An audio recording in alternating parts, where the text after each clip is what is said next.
Hi. So, a customer of mine recently woke up to an absolute nightmare. Their iPhone 15 Pro died overnight while it was plugged into the charger, trapping years of critical unbacked up data inside. My name is Junaid and I'm with Repairtech Rx, and today I'm going to show you how I diagnosed this fault on the logic board and safely brought it back to life. Let me show you what that phone looked like when it first hit the bench. When a device comes into the shop completely lifeless, it is easy to assume the worst. But before we start tearing into the logic board, we never guess, we test. The first step is always ruling out the basics. Plugging the phone into a charger, we get nothing. The ammeter shows 5 volts at 0 amps. The phone is a brick. To make sure it's not just a damaged charging port, I throw it on the wireless charger to bypass the charging port flex cable entirely, and we get 5 volts and a tiny 364 milliamp draw. The wireless coil is trying to push power, but the motherboard is refusing to wake up and accept it. Just to be absolutely sure, I run the port tester, and all the values read perfectly normal. This means the communication lines and the charging ICs are fine. The problem is deeper. To find the real killer, we bypass the battery entirely. I set the bench power supply to 4 volts and 4 amps and inject power directly into the board. Before I even prompt the phone to boot, it instantly maxes out the power supply, drawing the full 4 amps. For the techs watching, you know exactly what this means. We have a catastrophic dead short on a main power rail. All that power is rushing straight to ground. I put the board under the thermal camera, inject power again, and immediately get a glaring hotspot. But there's a problem. The heat seems to be trapped under a metal shield on the top board. Before I go ripping off shields, I consult the board view schematics to see exactly what lives under that specific area. The schematics show a large cluster of capacitors tied directly to the VDD main line sitting right where the heat is pooling.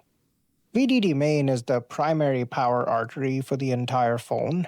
If it goes down, the whole device goes completely dark. I have a prime suspect, but I need hard proof. So I grab my multimeter and probe the VDD Main test point located right under the battery connector. And the multimeter confirms it. We have a dead short to ground on VDD Main. We know the line and we see the heat. Now we just need to get under that shield. A lot of techs will just take snips and tear these shields off, but we want to leave this board as close to factory condition as possible. I prep the edges by tinning the joints with low melt solder to drop the melting point, and then I use hot air and a thin hook tool to spread the low melt solder in areas that are inaccessible with my soldering iron.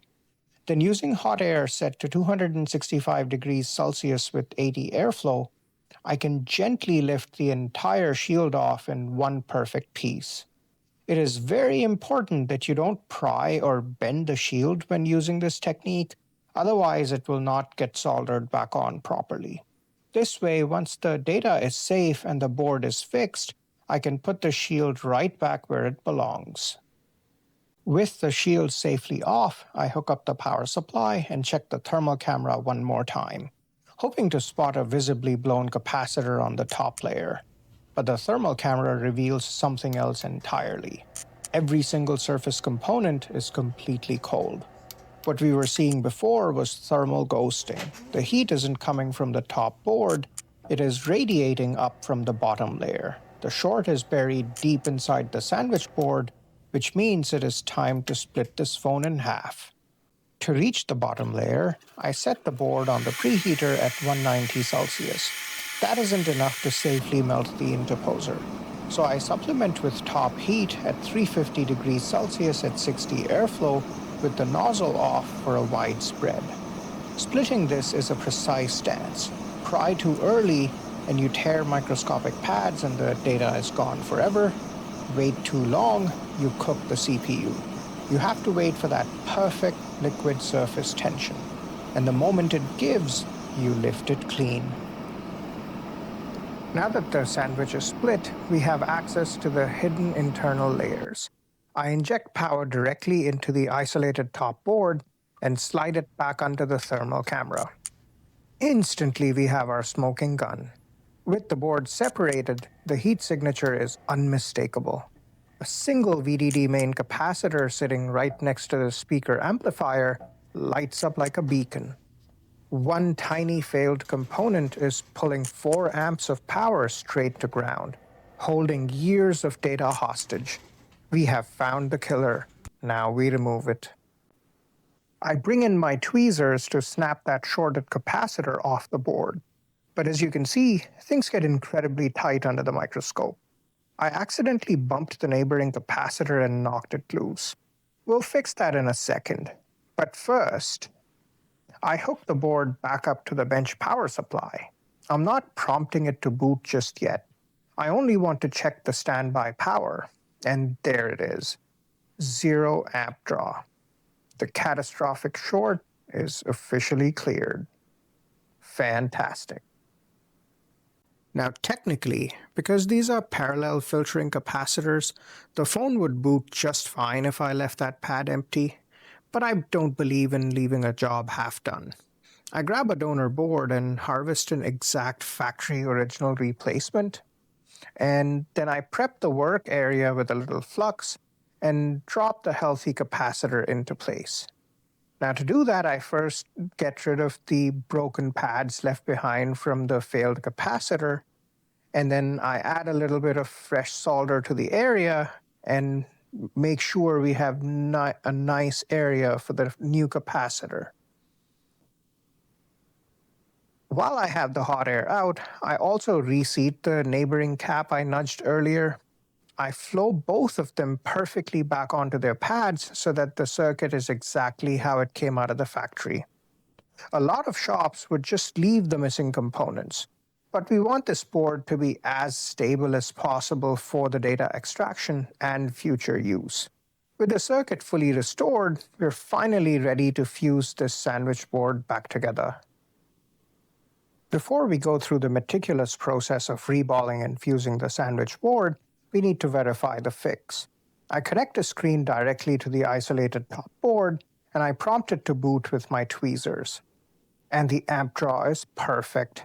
And there's the Apple logo. Now wait for it.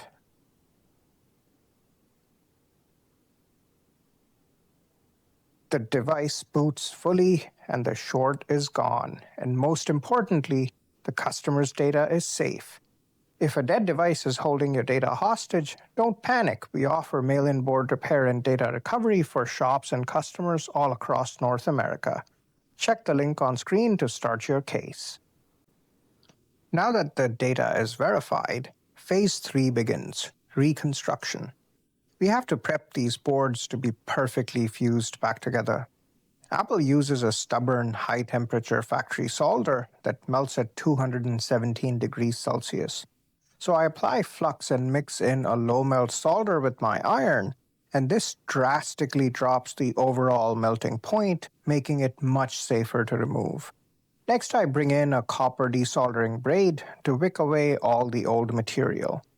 The goal here is to clean the pads and make them microscopically flat.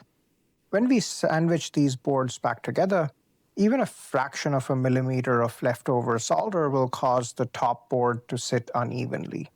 If that happens, the connection fails. Precision right here is absolutely non-negotiable. With the top board perfectly prepped, we move to the bottom half of the sandwich board and repeat the exact same process. Flux, low-melt solder, and the copper braid to wick every single pad down to a flawless, flat finish. While the top board holds the CPU and your actual data, this bottom board is essentially the communications hub. This outer interposer ring contains hundreds of individual connections responsible for your cellular signal, Wi-Fi, and Bluetooth. If we rush the cleanup and scrape a single pad, the phone might boot up perfectly fine, but it would have no service or a broken Wi-Fi connection. So we take our time here to ensure that the foundation is absolutely perfect. Now for the most critical step of the entire reconstruction, the reball. I lock the bottom board into a specialized jig and carefully align the reballing stencil over the interposer ring. For this, I'm using a 150-degree low-melt solder paste. I spread it evenly across the stencil, making sure every single microscopic hole is perfectly packed, and then I squeegee away all the excess. The tolerances here are unforgiving. If there's too much paste, the pads will bridge together. Too little, and the connection completely fails. With the paste set, I bring in the hot air, and I keep my airflow low so that I don't blow the paste out of the stencil and slowly bring up the heat.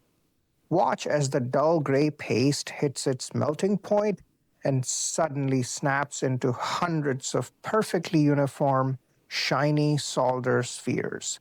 This is exactly the result we're looking for. Every single ball has to be the exact same height and volume.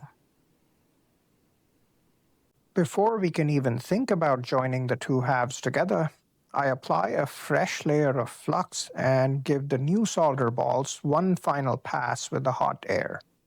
This second reflow is crucial. It forces the solder to settle perfectly onto the center of each pad, ensuring every sphere is perfectly round, glossy, and strongly bonded to the board. It's all about creating the strongest possible foundation. After a thorough cleaning to remove the leftover flux, we move over to quality control. I hold the board vertically under the microscope and look directly down the line of the interposer. This is the ultimate test. I'm checking to guarantee that every single solder ball is the exact same height and volume. If even one ball sits a fraction of a millimeter too high, the board won't sit flush. If it's too low, the connection fails completely. It's finally time to put the two halves back together. I secure the bottom board to the preheater and set it to 180 degrees Celsius. After applying a layer of flux around the interposer ring, I carefully bring in the top board. Aligning this by hand requires absolute precision. If it is offset even by a fraction of a millimeter before the solder melts, the pads will bridge and we are right back to square one. Once the heater reaches its target temperature, the solder hits its liquid state. To confirm the two boards are perfectly bonded together, I perform the nudge test using my tweezers. I give the top board a very gentle tap. You can physically see the liquid surface tension grab the board and instantly snap it back into its factory alignment. The sandwich is officially sealed. Even with a perfect nudge test, we never blindly assume a repair is successful. I take the newly fused board off the heater and put it back under the microscope for one last rigorous inspection.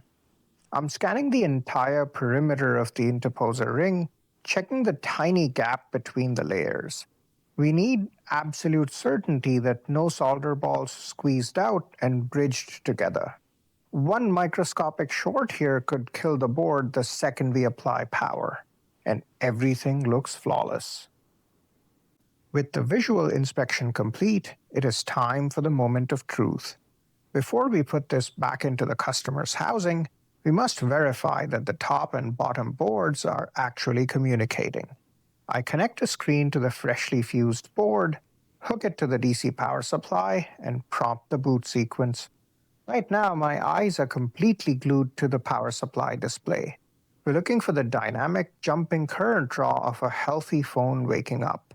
If our reball failed, or if a single internal pad didn't connect, this device would immediately flatline or fall into a boot loop. But the numbers are cycling perfectly and the device boots fully. The motherboard is officially resurrected. To finish the job right, we bring back that original metal shield. Thanks to our careful removal earlier, it drops perfectly back into place, leaving this board looking completely factory original. With the motherboard fully restored and the shield safely reinstalled, I drop the board back into the customer's original housing. For the final test, we go right back to where we started, the standard charging cable. Remember at the beginning when this phone was completely dead, pulling 0 amps? Now we have a normal, healthy, fast charge. The device is fully alive. But the real victory here isn't just fixing a piece of electronics, it's successfully rescuing years of priceless photos, videos, and memories that this customer thought were lost forever. If your data is held hostage in a dead device, Repairtech Rx can help. We handle mail-in board-level repairs for customers and shops across North America. Hit the link below to start your case.